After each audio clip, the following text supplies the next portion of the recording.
श्री कृष्णा, जय श्री राम, जय श्री राधे राधे, जय श्री महाकाल। इस प्रवचन में आपको श्रवण कराएंगे ऋभु का निदाघ को अद्वैत ज्ञानोपदेश देना।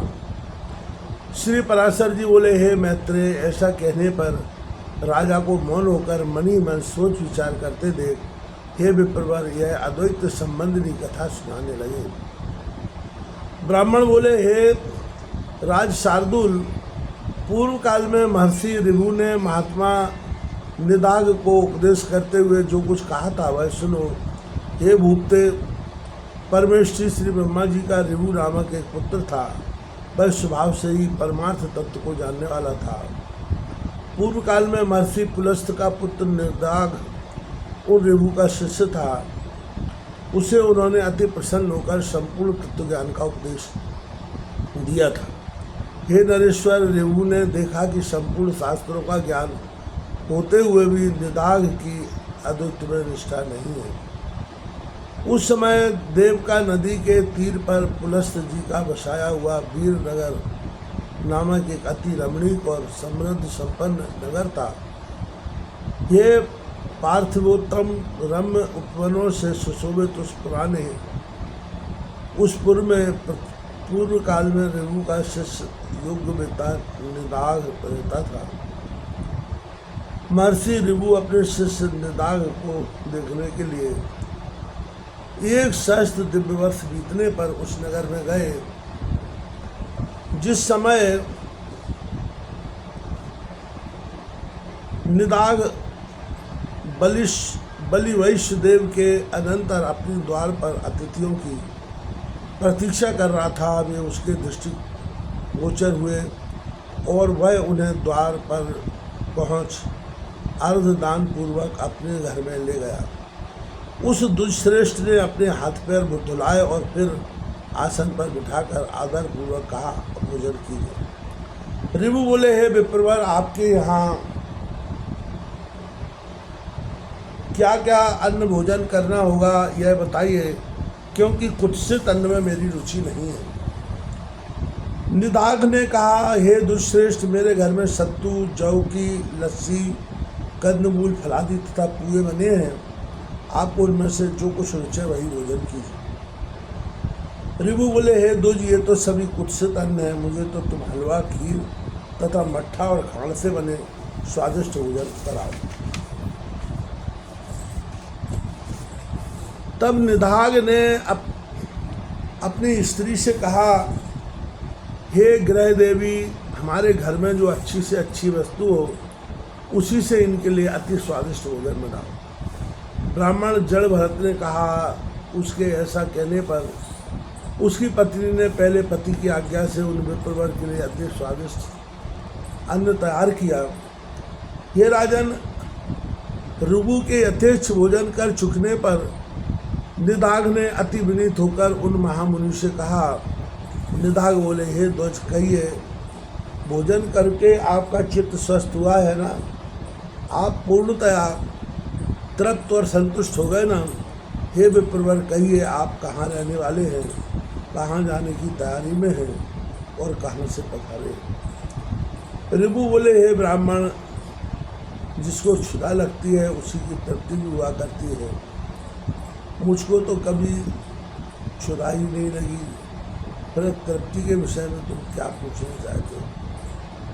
जठराग्नि के द्वारा पार्थिव ठोस वस्तुओं के क्षीण हो जाने से मनुष्य को क्षुधा प्रतीत होती है और जल के क्षीण होने से तृषा का अनुभव होता है। हे द्विज, ये क्षुधा और तृषा तो धर्म देह के ही धर्म है, मेरे नहीं। अतः कभी क्षुधित न होने के कारण मैं तो श्रद्धा, तृप्त, स्वस्थता और तुष्टि भी मन में ही निहित होते हैं। अतः वे ही मन के ही धर्म है। पुरुष आत्मा से इनका कोई संबंध नहीं है। इसलिए हे द्विज, ये जिसके धर्म है उसी से इनके विषय में पूछो। और तुमने जो पूछा है कि आप कहाँ रहने वाले हैं, कहाँ जा रहे हैं तथा कहाँ से आए हैं, सो इन तीनों के विषय में मेरा मत आत्मा सर्वत्र है, क्योंकि यह आकाश के समान व्यापक है। अतः कहाँ से आए हो, कहाँ रहते हो, कहाँ जाओगे, यह कहना भी कैसे सार्थक हो सकता है। मैं तो ना कहीं जाता हूँ, ना आता हूँ, और न किसी एक स्थान पर रहता हूँ। तू, मैं और अन्य पुरुष भी देहादि के कारण ऐसे पृथक पृथक दिखाई देते हैं, वास्तव में वैसे नहीं है। वस्तुतः तू नहीं है, अन्न नहीं है, और मैं नहीं हूँ। वास्तव में मधुर है जो नहीं देखो। मैंने तुमसे जो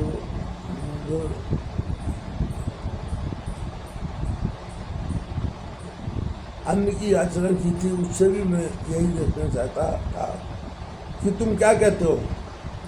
दुष्श्रेष्ठ भोजन करने वाले के लिए स्वाद और अस्वाद भी क्या है, क्योंकि स्वादिष्ट पदार्थ ही जब समयांतर से अस्वाद हो जाता है तो वही उद्योगजनक होने लगता है। इसी प्रकार कभी अरुचिकर पदार्थ रुचिकर हो जाते हैं, और रुचिकर पदार्थों से मनुष्य को उद्योग हो जाता है।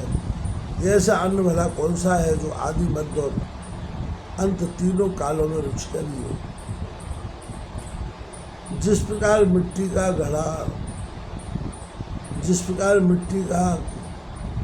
घर मिट्टी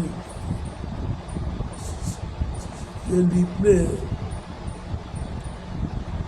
से दृढ़ होता है, उसी प्रकार यह देह पार्थिव अन्न के परमाणुओं से पुष्ट हो जाता है। जौ, गेहूँ, मूंग, घृत, तेल, दूध, दही, गुड़ और फल आदि सभी पदार्थ पार्थिव परमाणु ही तो है। इनमें से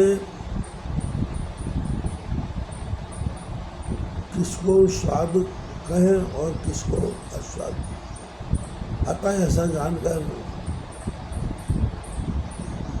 तुम इस स्वादु अस्वादु का विचार करने वाले चित्त को समदर्शी बनाना चाहिए, क्योंकि मोक्ष का एकमात्र उपाय समता है। ब्राह्मण बोले, हे राजन, उनके ऐसे परमार्थमय वचन सुनकर महाभाग निदाग ने उन्हें प्रणाम करके कहा, प्रभु आप प्रसन्न होइए, कृपया बतलाइए मेरे कल्याण की कामना से आए हुए आप कौन। आपके इन वचनों को सुनकर मेरे संपूर्ण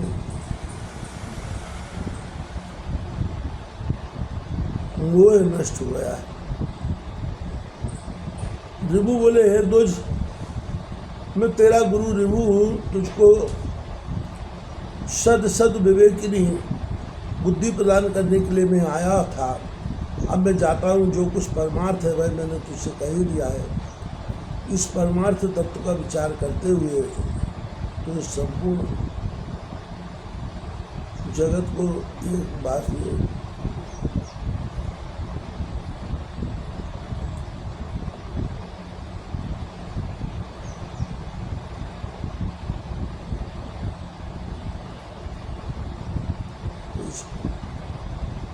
परमार्थ तत्व का विचार करते हुए तो इस संपूर्ण जगत को एकमात्र वासुदेव परमात्मा का ही स्वरूप जान, इसमें भेदभाव बिल्कुल नहीं है। ब्राह्मण बोले, तदनंतर निदाघ ने बहुत अच्छा कहकर उन्हें प्रणाम किया और फिर उससे परम भक्ति पूर्वक पूजित हो प्रभु शिक्षानुसार चले गए।